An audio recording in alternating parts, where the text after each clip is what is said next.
Assalamualaikum warahmatullahi wabarakatuh.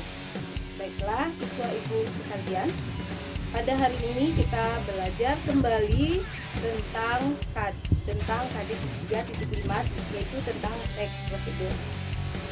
Pada minggu yang lalu kita sudah mempelajari tentang teks cerita fantasi. Bagaimana menyajikan teks cerita fantasi? Ya, ada tahapan dan urutannya. Nah, tahapan dan urutan yang dalam menyajikan teks cerita fantasi itulah yang disebut dengan teks prosedur. Pada hari ini kita akan membahas yang dimaksud dengan teks prosedur. Tujuan pembelajaran kita adalah dengan memahami teks prosedur, kamu mengetahui bagaimana langkah-langkah dan urutan yang tepat dalam melakukan sesuatu. Yang kedua, kamu bisa menelaah teks kebahasaan dalam teks prosedur. Oke, kita masuk pada pengertian teks prosedur. Pengertian teks prosedur itu adalah teks yang berisi bagaimana cara, tujuan untuk membuat atau melakukan sesuatu dengan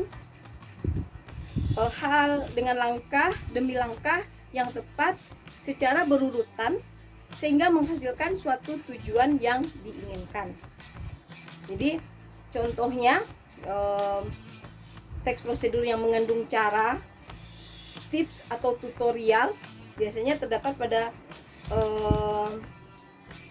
langkah-langkah ya. Dalam itu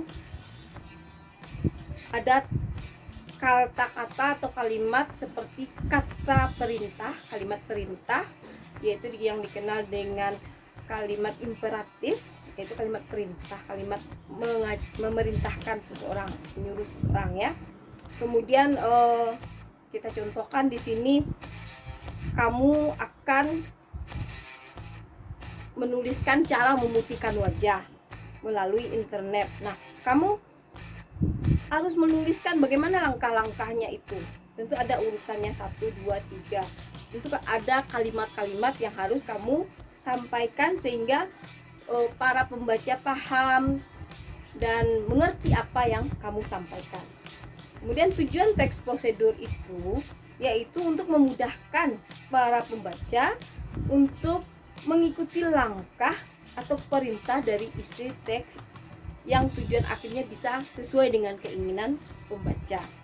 Kemudian struktur teks prosedur yang pertama itu yang harus ada dalam teks prosedur adalah tujuan. Tujuan ini adalah apa yang akan kita lakukan, motivasi apa yang akan kita lakukan dalam membuat teks prosedur tersebut. Yang kedua, bahan dan alat. Bahan dan alat itu adalah rincian apa sih alat-alatnya, apa bahan-bahannya, dan bagaimana ukurannya untuk melakukan sesuatu tersebut. Kemudian yang ketiga adalah langkah-langkah. Langkah-langkah adalah bagaimana tahapan-tahapan dalam melakukan sesuatu itu. Kemudian yang keempat adalah penutup, yaitu bagaimana keuntungan, dan jika kita berhasil melakukannya tentu kita ucapkan selamat sebagai penutupnya. Kemudian ciri-ciri teks prosedur. Ciri-ciri teks prosedur itu yang pertama adalah menggunakan pola kalimat, langkah-langkah ya. Dalam itu ada kata-kata atau kalimat seperti kalimat perintah, yaitu yang dikenal dengan kalimat imperatif, yaitu kalimat perintah, kalimat memerintahkan seseorang, menyuruh seseorang ya. Kemudian kita contohkan di sini, kamu akan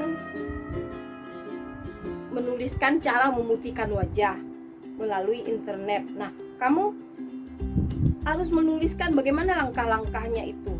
Tentu ada urutannya 1, 2, 3.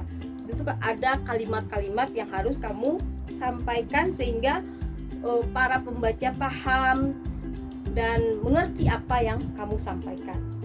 Kemudian tujuan teks prosedur itu yaitu untuk memudahkan para pembaca untuk mengikuti langkah atau perintah dari isi teks yang tujuan akhirnya bisa sesuai dengan keinginan pembaca.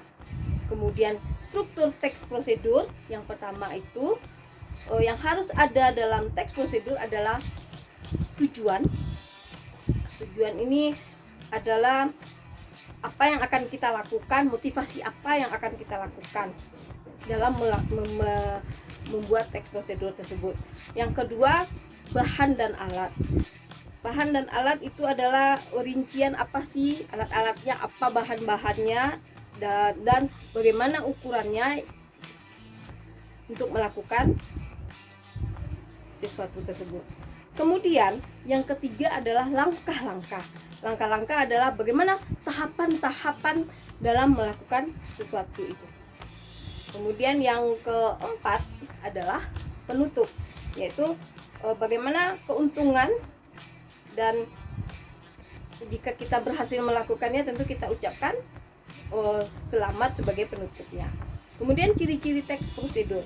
Ciri-ciri teks prosedur itu yang pertama adalah menggunakan pola kalimat perintah atau imperatif. Kalimat perintah